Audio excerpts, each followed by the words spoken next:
तो देखो हम लोग पढ़ रहे थे द लास्ट लेसन का प्रोज चैप्टर का पहला चैप्टर पढ़ रहे थे। तो और यहाँ से काफी हम लोगों ने इतना पूरा पढ़ लिया था और इसमें से पहला पैराग्राफ तो हम लोगों ने पढ़ लिया था। आज हम लोग पढ़ेंगे दूसरे पैराग्राफ से। तो थोड़ा से आपको कहानी थोड़ा से आगे से समझ में आए, इस वजह से मैं थोड़ा से पहला पैराग्राफ को जल्दी जल्दी पढ़ के सुना देता हूँ आपको, और फिर उसके बाद डिटेल से हम लोग दूसरे पैराग्राफ से पढ़ेंगे। ठीक है, अगर आपने इसके पहले वाला वीडियो नहीं देखा है तो आप देख लेना जाके।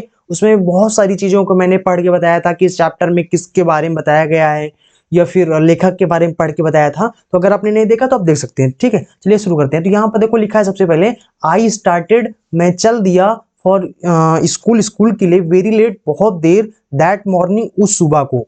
ठीक है, देखो पहला पैराग्राफ को हम जल्दी जल्दी पढ़ ले रहे हैं और दूसरे पैराग्राफ को हम लोग आराम समझते हुए चलेंगे। ठीक है, ताकि आपको यहाँ पर एक ओवरव्यू मिल जाए इस कहानी का, इसलिए हम लोग शुरू से पढ़ रहे हैं। ठीक है, थोड़ा से तो यहाँ पर कहते हैं कि and I was great red, और बहुत भयानक डर में था। किस चीज के? डांट के डर में था।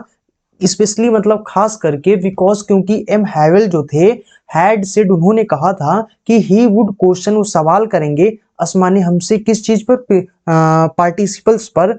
पार्टिसिपल आप लोग ग्रामर में पढ़ते होंगे। ठीक है, तो उस पार्टिसिपल्स पर क्वेश्चन पूछेंगे। And I did not know, और मुझे नहीं पता था, द फर्स्ट वर्ड, एक भी शब्द, अबाउट देम यानी पार्टिसिपल के बारे में मुझे एक भी शब्द नहीं पता था। फॉर अ मोमेंट, कुछ क्षण के लिए, आई थॉट, या मैंने सोचा, ऑफ रनिंग अवे, भाग जाने के बारे में। रन अवे का मतलब तो भाग जाना, भाग जाने के बारे में। एंड स्पेंडिंग, और स्पेंडिंग मतलब बिताऊं, द डे यानी पूरे दिन को, आउट ऑफ डोर्स, घर के बाहर। ठीक है, तो and it was so warm, warm, और मौसम बहुत गर्म था। सो ब्राइट, बहुत चमकीला था। द मौसम मतलब जो दिन था ना। द बर्ड, जो पक्षियां थी, वर चर्पिंग, चर्पिंग का मतलब होता है चहचहाना, चहचहा रही थी। At the edge of woods, जंगलों के किनारे। वुड्स का मतलब होता है जंगल, जंगलों के किनारे। एंड, और कह रहे हैं कि and in the open field, खुले मैदान में। बैक मतलब पीछे, 100 मील के जो खुले मैदान में, जो प्रसिया के सोल्जर्स थे, जो प्रसिया के जो सैनिक थे, वो वर ड्रिलिंग, अभ्यास कर रहे थे। ठीक है, it was all much more tempting, tempting का मतलब होता है आकर्षक। ये सब चीजें बहुत ज्यादा आकर्षित कर रही थी।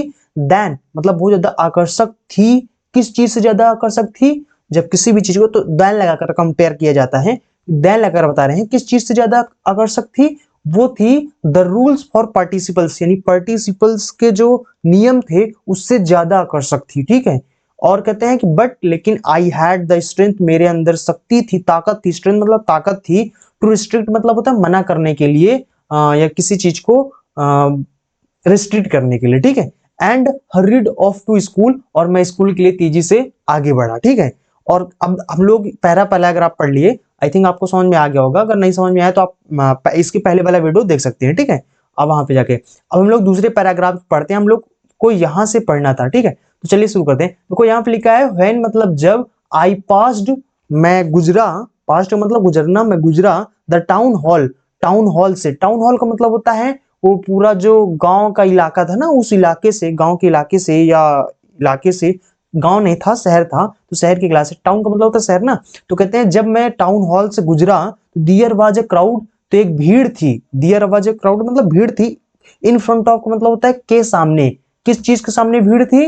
बुलेटिन बोर्ड के सामने जो थी। ठीक है, बुलेटिन बोर्ड जो होता है जहां पर बहुत सारी न्यूज निकलती हैं, खबरें निकलती हैं, सुनाई देती हैं, दिखाई देती हैं, वो बुलेटिन बोर्ड बोलते हैं उसको। ठीक है, तो कहते हैं कि फॉर द लास्ट 2 years, पिछले 2 सालों से, ऑल ओवर बैड न्यूज, हमें जितने भी बुरे खबरें थी, हैड कम, आ रही थी, फ्रॉम दियर, वहां से आ रही थी, यहां से लेकर यहां तक बताया गया है कौन कौन सी बुरी खबरें थी। ठीक है, क्या थी?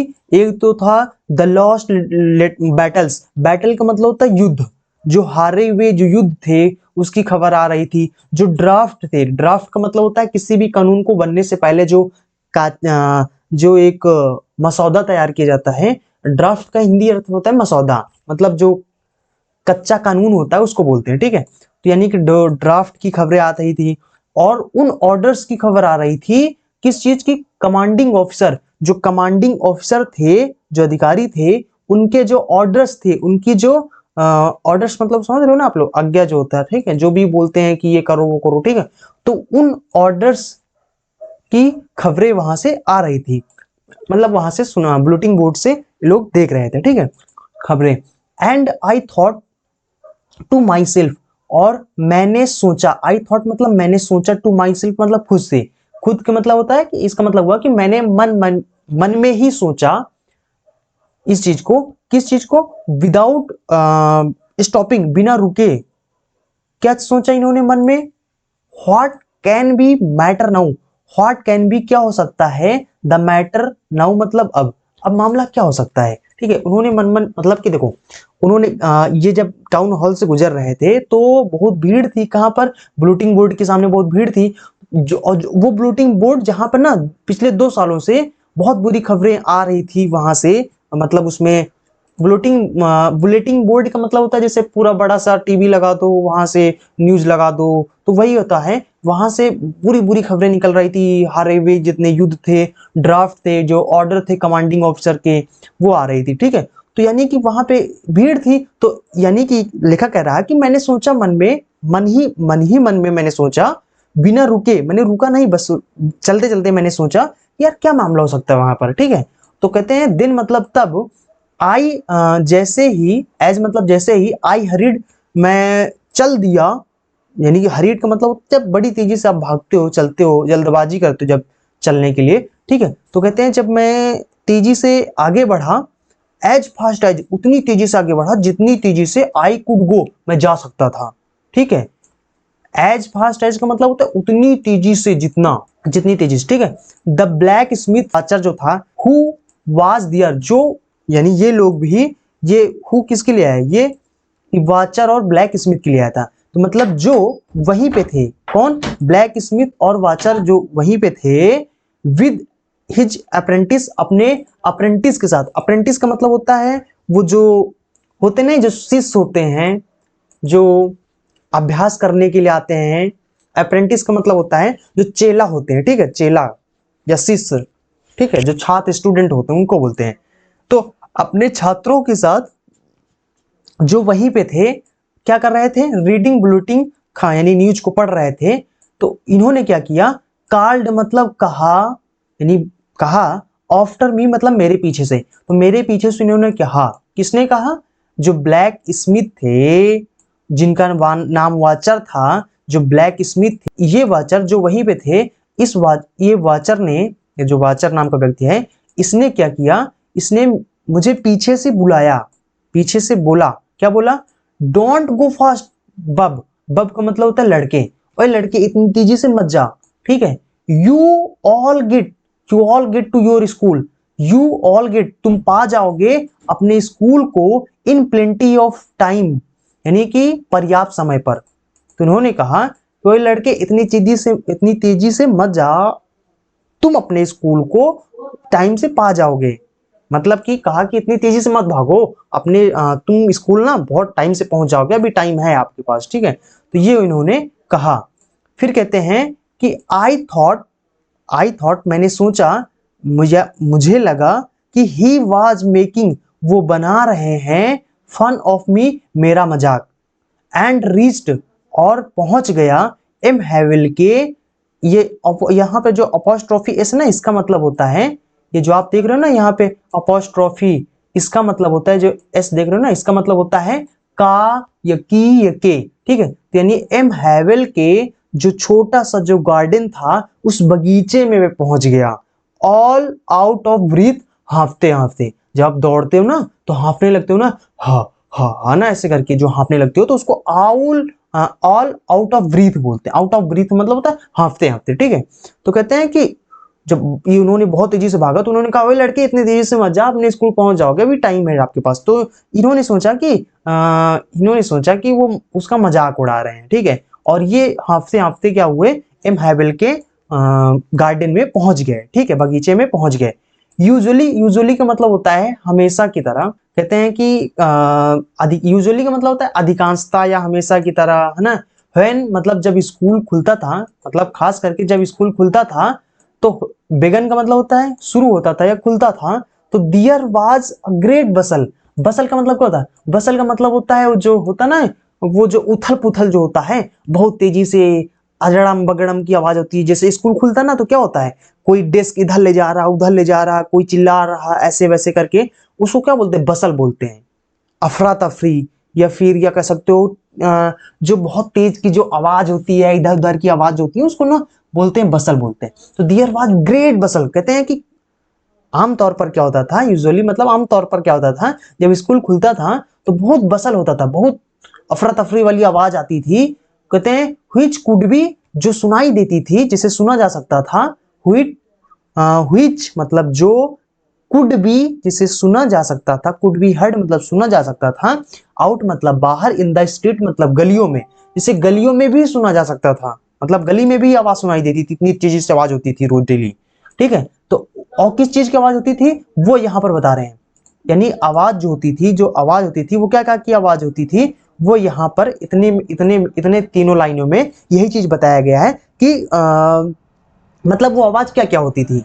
आवाज होती थी खुलने की, बंद होने की, किसके, डिस्क के खुलने की, बंद होने की। और उन लेसन्स की आवाज होती थी, उन पाठ के, उन अभ्यास के पाठ के होती थी जो रिपीट किए जाते थे इन यूनिसन। यूनिसन का मतलब होता है एक सुर में। वो देखते हो ना स्कूल में बोलते हैं ना, एक लड़का खड़ा होके बोलता है 2 का 2, तो सब बोलते हैं 2 का 2। फिर बोलता है 2 का 2, 2 दूना 4, तो बोलते हैं 2 का 2, 2 दूना 4। सब बच्चे एक ही आवाज में, एक ही सुर में खूब तेजी से रिपीट करते हैं ना बार बार आवाज को। तो वही कहते हैं कि जो ये जब इस तरह की जो आवाज होती थी, ये सब सुनाई देती थी वेरी लाउड, बहुत तेज, with our hands over ears. कहते हैं हमारे हाथों से लेकर हमारे कानों तक, टू अंडरस्टैंड, अच्छे से समझने के लिए बहुत ज्यादा आवाज सुनाई देती थी। एंड अंडरस्टैंड का मतलब होता है समझना, और वेटर का मतलब होता है अच्छे अच्छे समझने के लिए। ठीक है, and teachers great ruler, ruler का मतलब होता है ना पटरी, कहते हैं रूलर मतलब पटरी। तो कहते हैं टीचर की जो लंबी सी जो पटरी होती थी, रैपिंग करते थे, जो रैपिंग करते थे ऑन द टेबल, टेबल पर। रैपिंग का मतलब होता है वो जो फटफटाते ना, थपथपाते, जो फटर फटर करके डिस्क पे मारते हैं ना, टेबल पर फट फट करके टीचर लोग मारते हैं ना, ताकि तुम लोग चुप हो जाओ, डर जाओ। ठीक है, तो वो कहते हैं उसको तो रैप करना बोलते हैं। ठीक है, तो कहते हैं इस तरीके के टेबल पर जो रैप करते थे, मतलब जो अपनी पटरी को फटाफट फटाफट, या रूलर का मतलब होता है यहाँ पे, रूलर का मतलब पटरी होता है, या फिर कह सकते हो डंडा, डंडा, छड़ी, छड़ी मतलब। ठीक है, तो कहते हैं टीचर जो छड़ी थपथपाते थे टेबल पर, उस चीज की आवाज आती थी। जो बच्चे खूब तेज तेज जो आवाज, एक ही सुर में जो आवाज बोलते थे, उसकी आवाज आती थी गलियों में, और डेस्क इधर उधर खुलते खुलते थे। कहते हैं जब स्कूल खुलता था ना तो ऐसी रोज डेली आवाज आती थी, इस तरह की आवाज आती थी, और जो जो ना कि गलियों में सुनाई देती थी, मतलब गली तक सुनाई देती थी। तो अब आगे क्या कह रहे हैं टीचर, क्या कह रहे हैं आगे, ये सॉरी, जो लेखक है क्या कह रहे हैं, कह रहे हैं बट मतलब लेकिन, now it was so still, आज ऐसा कुछ भी नहीं था। कहते हैं I had counted on, counted on का मतलब होता है निर्भर होना, काउंट ऑन का मतलब क्या होता है, निर्भर होना। ठीक है, इसका मतलब होता है देखो, इसके लिए आप इसके स्थान पर आप क्या लिख सकते हो, इसके स्थान पर आप लिख सकते हो जैसे रिलाई ऑन लिख सकते हो। ठीक है, रिलाई ऑन का भी मतलब भी होता है निर्भर होना। ठीक, किसी पर डिपेंड होना, डिपेंड ऑन भी बोल सकते हो, इसके स्थान पे आप डिपेंड ऑन बोल सकते हो। ठीक है, तो डिपेंड ऑन बोलो, जस्ट वन सेकंड, इसको थोड़ा से बड़ा कर लेते हैं। तो अगर हम यहाँ पर लिखते, तो यहाँ पर हम डिपेंड ऑन या रिलाई ऑन भी लिख सकते हैं, या काउंटेड ऑन, इन सब के साथ ऑन प्रीपोजिशन लगता है।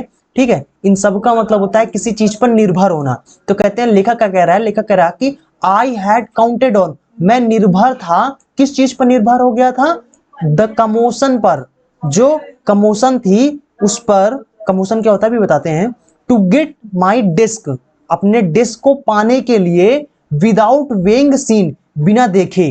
कहते हैं कि मैं उस आवाज पर निर्भर हो गया था कि भैया आवाज आएगी, और आवाज, उसी आवाज में मैं चुप्पे से जाऊंगा, कोई जानेगा नहीं, कोई मुझे देखेगा नहीं, और चुप्पे से मैं अपने डिस्क पे जाके बैठ जाऊंगा। लेखक कहते हैं तो मैं उस कमोशन पर, कमोशन का मतलब होता है उस आवाज पर, उस अफरा तफरी वाला जो आवाज है, कमोशन या बसल दोनों एक ही चीज है। ठीक है, दोनों एक दूसरे के सिनोनिम्स हैं। ठीक है, तो कमोशन या बसल कहते हैं अफरा तफरी वाली जो आवाज थी। तो कहते हैं मैं उस आवाज पर, उस अफरा तफरी आवाज पर निर्भर था कि भैया वो आज फिर से आवाज होगी, उसी आवाज में चुप्पे से जाएंगे हम और अपने डेस्क तक पहुंच जाएंगे बिना वेइंग, विदाउट मतलब होता है बिना वेइंग सीन, बिना देखे कोई देखेगा नहीं, चुप्पे से मैं जाऊंगा, आवाज होगा और मुझे कोई देख ही नहीं पाएगा। जो लिखा ये कह रहे हैं कि इस जुगाड़ में मैं था, क्योंकि लेट निकले थे ना, घर से लेट निकले थे, इसलिए डर रहे थे कि अभी जाएंगे टीचर डांटेंगे, कहाँ थे अभी तक, इतना देर क्यों हो गया, वही चीज बोल रहे हैं, ठीक है। बट ऑफ कोर्स, लेकिन अवश्य, ऑफ कोर्स मतलब अवश्य, दैट डे का मतलब उस दिन, एवरीथिंग सब कुछ, हैड टू बी सब कुछ को होना था, एज क्वाइट एज उतना ही शांत, क्वाइट का मतलब होता है शांत, कहते हैं लेकिन उस दिन होना था, लेकिन उस दिन सब कुछ होना था इतना शांत जितना कि संडे की सुबह होती है। मतलब संडे को सुबह कहते हैं संडे की सुबह मतलब होता है कि कोई आवाज ही नहीं करता संडे की सुबह। कहते हैं जैसे संडे की सुबह नहीं एकदम कोई आवाज कोई नहीं करता, एकदम शांत होता है स्कूल, कहते हैं उसी तरीके से उतना ही शांत सब कुछ उस दिन होना था, मतलब सब कुछ उस दिन हो गया था, ठीक है, ये कह रहे हैं, ठीक है। यहाँ इस सेंटेंस का मतलब समझ रहे हो। बट लेकिन ऑफ कोर्स अवश्य ही दैट डे उस दिन everything had to be done, सब कुछ होना था एज क्वाइट एज उतना ही शांत जितना संडे की सुबह होता है, ठीक है, समझ गए ना। देखो हैड टू का मतलब क्या होता है, किसी चीज को जब मजबूरी में कोई चीज करना पड़ता है, जैसे मुझे खाना था, मुझे पहनना था, मुझे रोना था, मुझे गाना था, मुझे जाना था, मुझे खाना था, इस तरीके से जब ना था, नी थे, ने थे, इस तरीके जब होता है ना तो उसमें हम लोग हैड टू लगाते हैं। तो मतलब कि यहाँ पे कहते हैं ना एवरीथिंग सब कुछ होना था, बी का मतलब क्या होता है होना, सब कुछ को होना था एज क्वाइट एज उतना ही शांत जितना कि संडे की सुबह होता है, ठीक है। ये कंपैरेटिव डिग्री होता है, इसको आप ग्रामर में समझ लेंगे, ठीक है। अगर आप लोग समझना चाहते हैं तो कमेंट बॉक्स में बता देना, मैं इसको अलग वीडियो बनाकर समझा दूंगा, ठीक है। फिर कहते हैं आगे क्या लिखा है, अब देखो यहाँ पे लिखा है थ्रू द विंडो, मतलब खिड़की, थ्रू का मतलब होता है किसी चीज से होकर या किसी चीज से बोलते हैं, ठीक है। थ्रू द विंडो मतलब खिड़की से, आई सॉ मैंने देखा, माई क्लासमेट्स अपने सहपाठियों को, क्लासमेट मतलब होता है जो आपके साथ पढ़ते हैं ना, उनको क्लासमेट, जो आपके व्यवहारी जो होते हैं, ठीक है। कहते हैं खिड़की से मैंने अपने व्यवहारियों को देखा जो ऑलरेडी मतलब पहले ही इन द देयर प्लेसेस, जो अपने अपने जगह पर पहले ही बैठ गए थे, एंड एम हैवेल्स और जो एम हैवेल थे वाज वॉकिंग यानी वो इधर उधर चल रहे थे, अप एंड डाउन इधर उधर आगे पीछे, अप एंड डाउन का मतलब होता है आगे पीछे जो चल रहे थे, एम हैवेल मतलब जो टीचर थे, ठीक है, वो आगे पीछे चल रहे थे विद किस चीज के साथ, विद का मतलब होता है के साथ, अपनी भयानक आयरन की लोहे की जो पटरी थी अंडर हिज आर्म अपने भुजा तक, अपने भुजा के नीचे तक, जो उनके भुजा के नीचे तक, आर्म का मतलब क्या होता है भुजा, जो उनके भुजा के नीचे तक भयानक जो लोहे की जो पटरी थी, उस वो जो मतलब थी ना, कहते हैं उस पटरी के साथ एम हैवेल आगे पीछे इधर उधर चल रहे थे, ठीक है, मतलब अपने साथ खिलौना की पटरी लिए थे, बड़ी की पटरी लिए थे और इधर उधर आगे पीछे पटरी लेकर चल रहे थे, ठीक है। तो कहते हैं आई हैड टू ओपन, मुझे ओपन करना पड़ा, बताया ना, हैड टू का प्रयोग हैड टू या हैज टू या हैव टू, इनका प्रयोग तब हम लोग करते हैं जब कोई चीज हमें मजबूरी में करना पड़ता है। अगर पास्ट में आप कुछ चीज मजबूरी में करते हो तो हैड टू लगाते हैं, और हैज टू या हैव टू का प्रयोग तब करते हैं जब मजबूरी में और प्रेजेंट टेंस में आपको कोई चीज बताना हो, ठीक है। जैसे मुझे पढ़ना है, मुझे लिखना है, मुझे जानना है, इस तरीके से बताना हो, ठीक है। जैसे मुझे पढ़ना है, I have to read, I have to read मुझे पढ़ना है, मुझे लिखना है, आई हैव टू राइट, इस तरीके से, ठीक है। उसी तरीके से अब मुझे लिखना था, आई हैड टू राइट, ऐसे, ठीक है। उसी तरीके से ये कहते हैं आई हैड टू ओपन, मुझे खोलना पड़ा, द डोर यानी दरवाजे को, एंड गो और जाना पड़ा, इन बिफोर, बिफोर का मतलब होता है सामने, ठीक है। कहते हैं और जाना पड़ा, सामने जाना पड़ा, एवरीबॉडी सबके सामने जाना पड़ा, ठीक है। तो कहते हैं दरवाजे को मुझे खोलना पड़ा, मैं वहां गया, दरवाजे को खोला और सबके सामने मुझे जाना पड़ा, ठीक है। तो कहते हैं यू कैन इमेजिन, कहते हैं आप इमेजिन कर सकते हो। इमेजिन का मतलब होता है इमेजिन के स्थान पर आप थिंक ले सकते हो, ठीक है। इसका मतलब क्या होता है, थिंक करना, किसी चीज को सोचना, इमेजिन होता है। इमेजिन, इमेजिन का मतलब होता है किसी चीज का कल्पना करना है, किसी चीज को सोचना, इमेजिन होता है। कहते हैं आप सोच सकते हो, इमेजिन, इमेजिन कर सकते हो, हाउ आई बस blessed and how frightened I was. ये जो ब्लेस्ड है ना, ब्लेस्ड का मतलब होता है जब आप डर के मारे, जब आपका एकदम से मुंह लाल पड़ जाता है ना, तो उसको बोलते हैं हम लोग ब्लेस्ड, ठीक है। तो ब्लेस्ड का मतलब होता है, कहते हैं कि आप सोच सकते हो कि कितना मैं ब्लेस्ड हो गया था और कितना फ्राइटेंड, डरा हुआ, आई वाज, मैं था। कहते हैं आप सोच सकते हो कि कितना मैं ब्लेस्ड हो गया था और कितना डरा हुआ, आई वाज, मैं था, ठीक है। फ्राइटेंड का मतलब होता है डरा हुआ, ठीक है। इसका मतलब क्या होता है, डरा हुआ। तो आई थिंक आप इसको समझ गए होंगे। उसके बाद यहां पर कहते हैं बट नथिंग हैपेंड, लेकिन कुछ नहीं हुआ। M Hamel, M Hamel saw me, M Hamel ने मुझे देखा, एंड सेड, और कहा, वेरी काइंडली, बहुत दयालुता से। काइंडली का मतलब होता है दयालुता वाले अंदाज से, ठीक है। ये एडवर्ब होता है। तो कहने के उन्होंने बहुत दयालुता से कहा, go to your places quickly, जल्दी से। लिटिल फ्रांज, लिटिल फ्रांज का मतलब होता है कि लिटिल मतलब छोटा, फ्रांज उनका नाम था, फ्रांज नाम था, है ना। तो कहते हैं कि यानी टीचर ने कहा, टीचर ने बड़े दयालुता से कहा, बड़े प्यार से कहा, कि छोटे फ्रांज जल्दी से जाओ अपनी जगह पर बैठ जाके, ठीक है। गो टू योर प्लेस, अपने जगह पर बैठो जाके, ठीक है। क्विकली मतलब जल्दी से जाओ अपने जगह पर बैठो जाके, ठीक है, ऐसा उन्होंने कहा। वी वर वेगनिंग, वेगनिंग, वेगिंग का मतलब होता है किसी चीज को शुरू करना। कहते हैं हम शुरू कर दिए थे, विदाउट यू, आपके बिना हम शुरू कर दिए थे, ठीक है। मतलब कहते हैं हम आपके बिना शुरू कर रहे थे, तो अब आप आ गए हो तो जल्दी जल्दी जाओ बैठो जाके वहां पे, ठीक है। तो आई जम्प्ड ओवर द बेंच, कहते हैं आई जम्प्ड, मैं कूद गया, मैं कूदा, ओवर द बेंच, कहते हैं बेंच से कूद कर, मैंने बेंच से कूदा, एंड सैट डाउन, और बैठ गया, एट माई डेस्क, अपने डेस्क पर। कहते हैं मैं बेंच से कूदा और अपने डेस्क पर जाके बैठ गया। तो देखो यहाँ पे फिर लिखा हुआ है कि नॉट टिल देन, कहते हैं तब तक नहीं जब तक कि I had got a little, मतलब मेरे अंदर था थोड़ा सा भी, लिटिल का मतलब थोड़ा सा भी था, ओवर ऑन माई फाइट, कहते हैं कि जब तक मेरे अंदर थोड़ा सा भी डर था ना, तो डिड आई, तब तक नहीं, मतलब जब तक था तब तक नहीं, डिड आई सी, मतलब मैंने नहीं देखा था अपने अध्यापक साहब को कैसे हैं, क्या पहन कर आए, क्या नहीं पहन कर आए। तो कहते हैं कि तब तक नहीं देखा था, और कहते हैं कि डिड आई सी, क्या मैं देखा, कहते हैं तब तक तो नहीं देखा, और फिर उसके बाद मैंने क्या देखा, मैंने ये देखा कि, दैट का मतलब कि अवर टीचर, हमारे जो अध्यापक हैं, हैड, वो पहने हुए हैं, हिज ब्यूटीफुल ग्रीन कोट, अपने ब्यूटीफुल ग्रीन कोट के साथ हैं, अपने सुंदर से ग्रीन यानी हरे कोट पहने हुए हैं, हिज फ्रिल्ड शर्ट, अपने झालरदार शर्ट पहने हुए हैं। फ्रिल्ड का मतलब क्या होता है, फ्रिल्ड का मतलब होता है झालरदार, मैंने यहाँ पर पहले ही लिख दिया, इसका मतलब झालरदार होता है, ठीक है। देखो मैंने क्या किया, ये जो कुछ वर्ड हैं, जो ऐसे वर्ड हैं जो शायद आपको इनका मतलब ना पता हो, इसलिए इनका हिंदी अर्थ भी मैंने पहले ही टाइप कर दिया, ठीक है। जैसे यहाँ पर मैंने लिख दिया है झालर, ठीक है। ये देखो यहाँ पे इस तरीके से आप, तरीका होता है कि आप लिख सकते हो, तो इस तरीके से मैंने पहले ही लिख दिया ताकि आप लोगों के सामने ना लिखना पड़े हमें, ठीक है।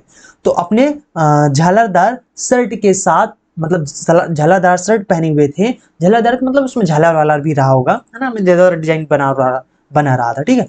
एंड, और क्या था, लिटिल, छोटी सी काली सिल्क की टोपी थी, कैप मतलब होता है टोपी पहने हुए थे, और ऑल एम्ब्रॉयडर्ड,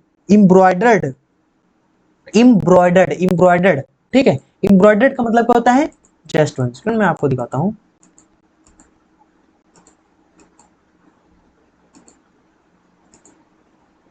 एम्ब्रॉयडर्ड का मतलब होता है कढ़ाई किया हुआ, ठीक है। तो यहां पर मैंने लिख दिया है, इसको ऊपर थोड़ा सा बड़ा कर देते हैं, ठीक है।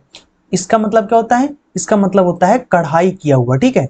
कहते हैं जो सब कुछ कढ़ाई किया हुआ था, दैट ही नेवर वोर, जो उन्होंने, ये जो वोर लिखा ना, ये वोर का मतलब होता है, इस वोर का मतलब क्या होता है, ये है वोर नहीं, ये है वियर, और वियर का मतलब क्या होता है, किसी भी चीज को पहनना। वियर का मतलब क्या होता है, किसी भी चीज को पहनना। और वियर का जो थर्ड फॉर्म होता है, वियर का जो थर्ड फॉर्म होता है वो क्या होता है, वोर होता है। थर्ड फॉर्म में सेकंड फॉर्म वोर होता है, इसलिए यहाँ पे इसका सेकंड फॉर्म है। तो यहाँ पर ही नेवर वोर, जो वो कभी नहीं पहनते थे, एक्सेप्ट, सिवाय, एक्सेप्ट का मतलब होता है सिवाय, ये बोलते हो ना कि सिवाय, मतलब इस चीज के सिवाय और कुछ नहीं, ठीक है। तो कहते हैं वो कभी नहीं पहनते थे, सिवाय किस दिन पहनते थे, सिवाय इंस्पेक्शन, इंस्पेक्शन का मतलब होता है निरीक्षण, and prize day, prize day का मतलब होता है जिस दिन वो जो ना इनाम वगैरह दिया जाता था। कहते हैं निरीक्षण और प्राइज डे जब होता था, उस दिन के सिवा ये कभी नहीं पहनते थे। ये जो है ना काली टोपी पहने हुए थे, हरा कोट पहने हुए थे, झालरदार शर्ट पहने हुए थे, इस तरीके से वो कभी नहीं पहनते थे, सिवाय जिस दिन निरीक्षण और जिस दिन प्राइज यानी इनाम दिया जाता था उस दिन सिर्फ यानी पहनते थे, ठीक। बिसाइड्स का मतलब होता है इसके अलावा, बिसाइड्स का मतलब क्या होता है, इसके अलावा। कहते हैं इसके अलावा द होल स्कूल, पूरा स्कूल सीम्ड मतलब दिखाई दे रहा था, सो स्ट्रेंज बहुत ही विचित्र, स्ट्रेंज का मतलब होता है विचित्र, ठीक, बहुत ही विचित्र दिखाई दे रहे थे। और सोलेमन, सोलेमन का मतलब होता है गंभीर, ठीक है, गंभीर, ग्रेव कह सकते हो या सीरियस कह सकते हो, बहुत ही सीरियस, बहुत ही विचित्र दिखाई दे रहे थे, ठीक है। कहते हैं ना कि पूरा स्कूल जो है वो दिखाई दे रहा था, सो स्ट्रेंज बहुत विचित्र और बहुत गंभीर, ठीक है। सोलेमन था ना, इसका मतलब होता है गंभीर और इसका मतलब होता है विचित्र, ठीक है। इस विचित्र होता है इसका मतलब, कट गया यहाँ पर, चलो कट गया तो कट गया, ठीक है। स्ट्रेंज इसका मतलब होता है विचित्र, और इसके स्थान पर आप विजारो एक ले सकते हो, ठीक है। क्या लिख सकते हो, विजारे, ये इसका भी मतलब होता है, इसका स्पेलिंग देख लो जस्ट वन सेकेंड, इसका स्पेलिंग गलत है क्या, ठीक है, ठीक है।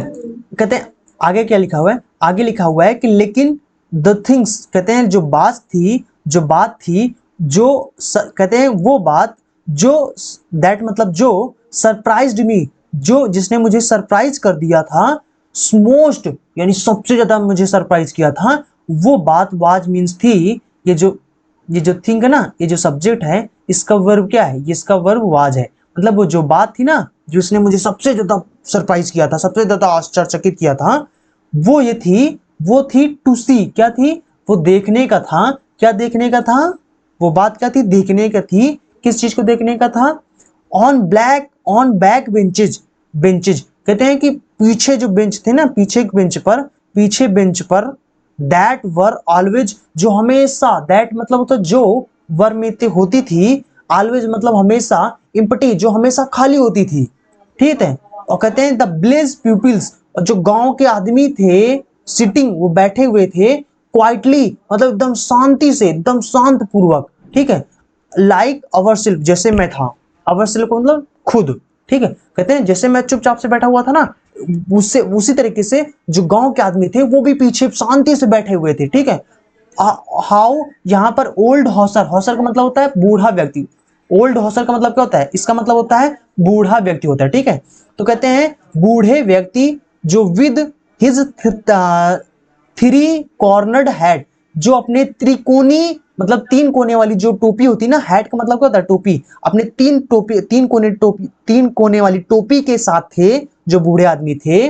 और क्या थे, और थे द फॉर्मर मेयर, मेयर क्या होते हैं, जैसे प्रधान वगैरह होते हैं ना गांव घर में, उसी तरीके से नगर पंचायत में मेयर वगैरह होते हैं, ठीक है। तो उसी तरीके से है कि भूतपूर्व, फॉर्मर का मतलब क्या होता है, भूतपूर्व, भूतपूर्व कौन होता है, जैसे कि मान लो कि जैसे मान लो मोदी प्रधानमंत्री हैं, अब मोदी अगले बार इलेक्शन जैसे मान लो लड़े, ठीक, जैसे मान लो 2024 चल रहा है, अब 2024 में इलेक्शन होगा, अब मान लो इस इलेक्शन में मोदी हार गए, ठीक है, मान लो अगर हार गए, अब हम ये नहीं कह रहे कि हारेंगे जीतेंगे, ये हम भविष्यवाणी नहीं कर रहे हैं, हम कह रहे हैं कि मान लो हार गए तो क्या होगा, तो ये भूतपूर्व प्रधानमंत्री हो जाएंगे, ठीक है, मतलब जो पिछले वाले होते हैं, नहीं, ठीक, जो यानी प्रेजेंट में नहीं होते हैं, ठीक है। तो कहते हैं जो भूतपूर्व जो मेयर थे और जो भूतपूर्व पोस्ट मास्टर थे, है ना, डाकिया जो होता है पोस्ट मास्टर, ठीक है, एंड सेवरल और कुछ, और इसके अलावा कुछ और भी थे,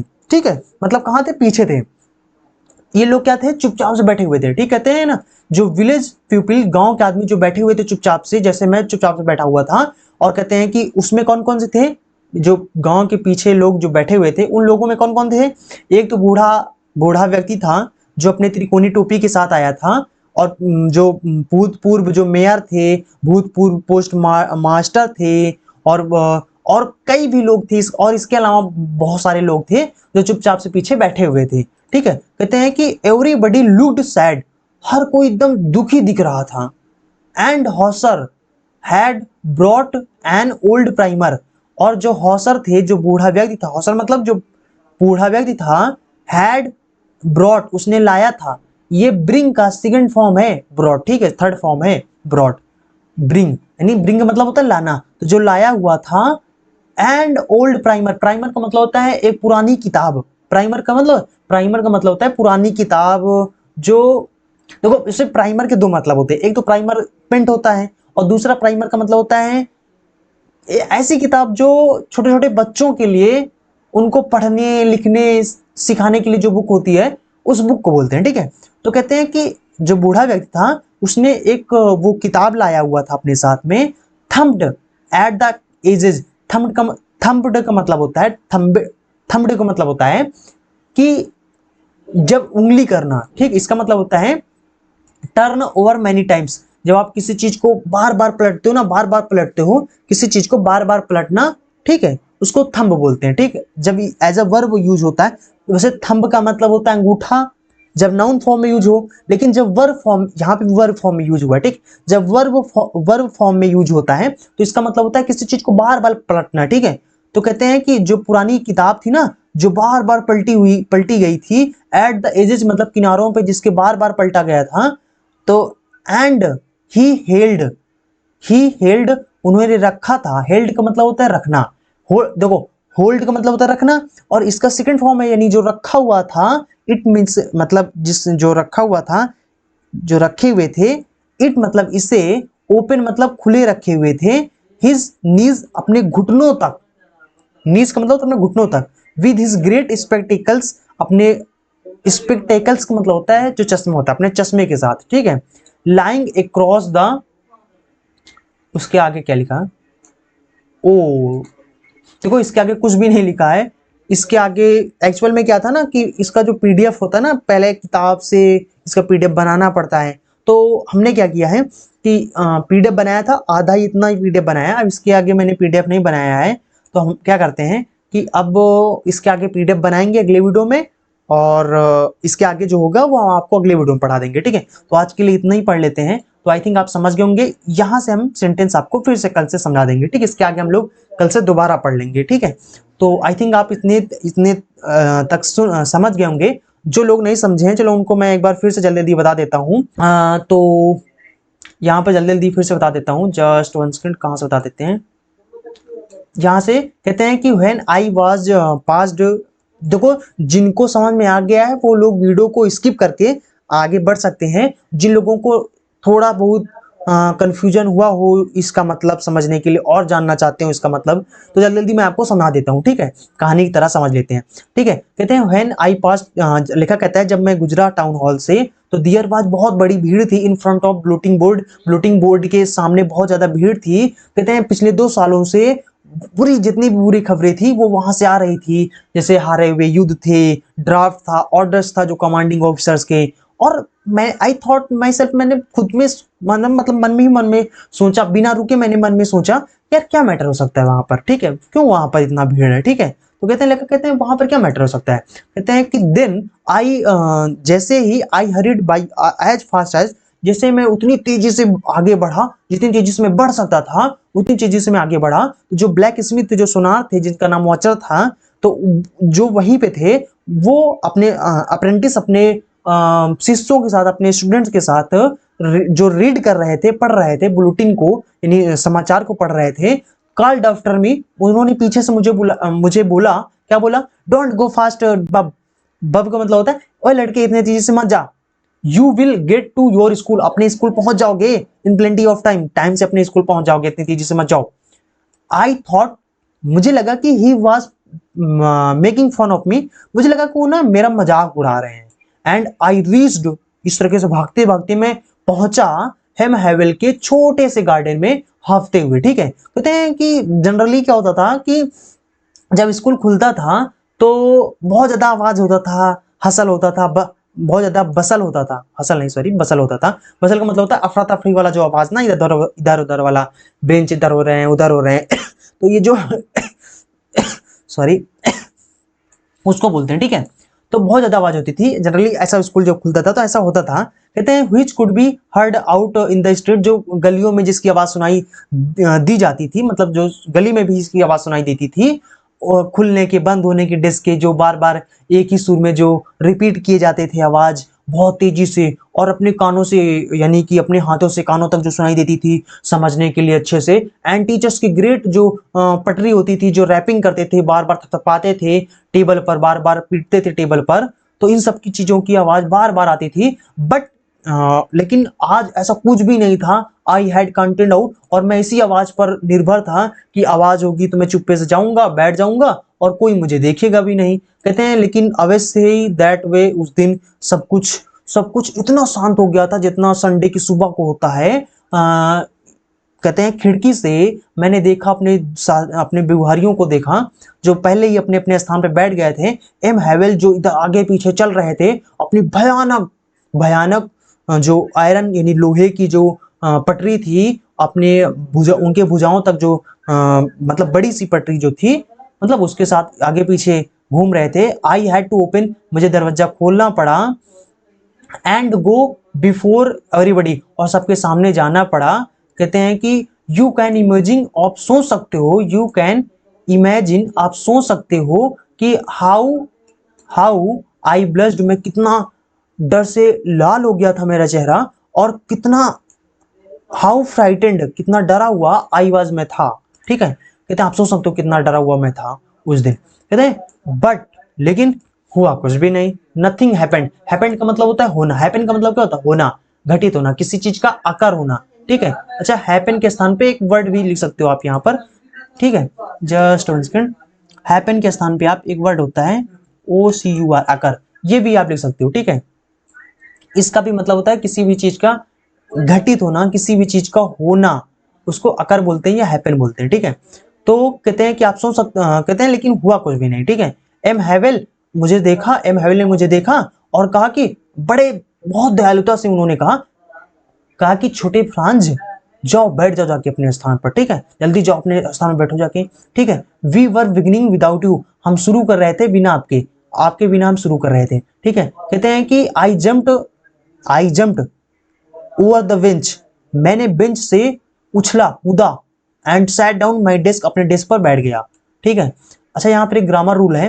ग्रामर रूल ये है कि भैया ओवर और एबव दोनों का मतलब होता है ऊपर, तो दोनों को यूज कब करते हैं, कब हमें ओवर लगाना है, कब हमें एबव लगाना है। ठीक है, तो जल्दी मैं आपको बता देता हूँ, बाकी एक अलग वीडियो बनाकर मैं आपको समझा दूंगा। ठीक है, डिटेल में इसको समझा दूंगा, लेकिन आज इतना समझ लो, जब कोई चीज आपके एग्जैक्ट ऊपर हो या फिर ओवर, बहुत से केसों में लगाया जाता है, कब कब लगाया जाता है, वो पूरा डिटेल वीडियो हम लोग अगले वीडियो में समझ लेंगे।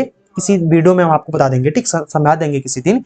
तो किसी भी चीज को जब किसी चीज के एग्जैक्ट ऊपर होता है तो उसको वहां पे हम लोग ओवर लगाते हैं। एक इसका यूज ये है कि जब किसी चीज के एग्जैक्ट ऊपर होता है, ठीक है, या फिर और एबव कब लगाते हैं, जब किसी चीज के बस ऊपर हो, एग्जैक्ट ऊपर ना हो, बस ऐसे ऊपर हो, तो वहां पर एबव लगाते हैं। जैसे कि नदी के एग्जैक्ट ऊपर क्या होता है, पुल होता है, एग्जैक्ट ऊपर होता है, पुल नहीं होता। ठीक है, तो जब कोई भी लगाया जाता है नदी के पुल के लिए, तो वहां पे हम लोग क्या लगाते हैं, ओवर लगाते हैं। ठीक है, तो उसके लिए क्या लगाते हैं हम लोग, ओवर लगाते हैं। ठीक है, तो वहां पे हम लोग ओवर लगाते हैं। तो दियर वाज अ ब्रिज, एक ब्रिज था ओवर द रिवर, यानी रिवर के ऊपर, नदी के ऊपर। ठीक है, इस तरीके से इसको, बाकी इसका डिटेल्ड वीडियो हम लोग, ये प्रीपोजिशन होता है। ठीक है, तो आई थिंक चलो इसको अगले वीडियो में समझ लेंगे, अभी समझते हैं इसको। आई जंप्ड, मैंने बेंच से कूदा और जाके बैठ गया अपने डेस्क पर। कहते जब तक मेरे अंदर कुछ भी डर था ना, थोड़ा बहुत जब तक मेरे अंदर डर था, तब तक तो मैंने कुछ नहीं देखा। कहते हैं फिर बाद में मैंने देखा तो मेरे जो अध्यापक थे वो कैसे हुए थे, वो बहुत सुंदर हरा कोट पहने हुए थे और अपने झालरदार शर्ट पहने हुए थे और क्या थे, और काली काली टोपी, सिल्क की टोपी पहने हुए थे जो जिसमें कढ़ाई किया हुआ था, ठीक है, जो सब कुछ यानी सब कुछ कढ़ाई किया हुआ था। कहते हैं दैट ही नेवर वोर, जो वो कभी नहीं पहनते थे सिवाय जो निरीक्षण और प्राइस डे होता था सिर्फ उसी दिन यानी पहनते थे, उसके सिवा वो कभी कभी नहीं पहनते थे, ठीक है।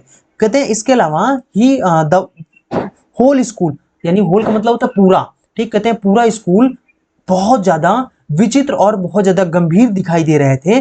बट लेकिन कहते हैं बट लेकिन जो बात थी जो मुझे बहुत ज्यादा सरप्राइज कर रही थी, सबसे ज्यादा सरप्राइज किया, सबसे ज्यादा मुझे आश्चर्यचकित किया, वो बात मीन्स थी, वो क्या बात थी, वो थी देखने का ऑन द बैक बेंचेस, कहते हैं कि पीछे बेंच पर मैंने देखा, दैट वर, जो हमेशा खाली होती थी, कहते हैं कि द विलेज पीपल, यानी जो गांव के लोग थे बैठे हुए थे शांति से, इतना शांति जितना शांति से मैं था। कहते हैं कि एक बूढ़ा बूढ़ा व्यक्ति जो अपनी त्रिकोणीय टोपी के साथ आया था, और कहते हैं कि वो बैठा हुआ था, और क्या क्या बैठे थे, और कौन कौन से बैठे थे, और बैठे थे फॉर्मर जो मेयर थे, जो यानी जो भूतपूर्व पोस्ट मास्टर थे, डाकिया थे, और जो और कई इसके अलावा लोग भी थे, ठीक है। कह रहे हैं एवरीबॉडी, बाकी इसके आगे हम लोग अगले दिन पढ़ लेंगे, ठीक है। आई थिंक आपको समझ में आ गया, इतना डिटेल से मैंने आपको समझा दिया है। अगर आपको फिर भी कोई कंफ्यूजन हो तो आप नीचे कमेंट बॉक्स बता देना, जिससे मैं अगले वीडियो में आपको और अच्छे से समझाने की कोशिश करूंगा। और आप लोग कमेंट बताना कि ये तरीका जो हम यहाँ पर हिंदी में लिख देते हैं, पहले ही लिख लेते हैं, ठीक है, ये तरीका आप लोगों को कैसे लगा, ठीक है। ताकि आपको हिंदी में इसलिए लिख देते हैं ताकि जब हम टाइप करेंगे ना, जब हम लिख के आएंगे तो आप भी लिखोगे, वरना फिर आप लोग नोट्स नहीं बनाओगे। अपना नोट्स बना लो, उसमें सब मीनिंग लिख लो, फिर रोज उनको याद करो, इस तरीके से आपको सब मीनिंग आने लगेंगे, ठीक है। इस तरीके से आपके वोकैब बहुत ज्यादा तैयार हो जाएगी, ठीक है, आपको फिर अंग्रेजी पढ़ना आ जाएगा। तो आई थिंक आप समझ गए होंगे, बाकी हम लोग पढ़ेंगे अगले वीडियो में। सो अगर आपने वीडियो को लाइक नहीं किया तो वीडियो को लाइक कर देना और अपने दोस्तों के साथ शेयर जरूर कर देना। अगर आपने चैनल को सब्सक्राइब नहीं किया तो चैनल को सब्सक्राइब कर लो, क्योंकि यहाँ पर डेली तरह के एजुकेशनल वीडियो मिलते रहते हैं, जिससे कि आपको कुछ नया नया सीखने को मिलता रहा है। चलते हैं मिलेंगे अगले video. So thanks for watching.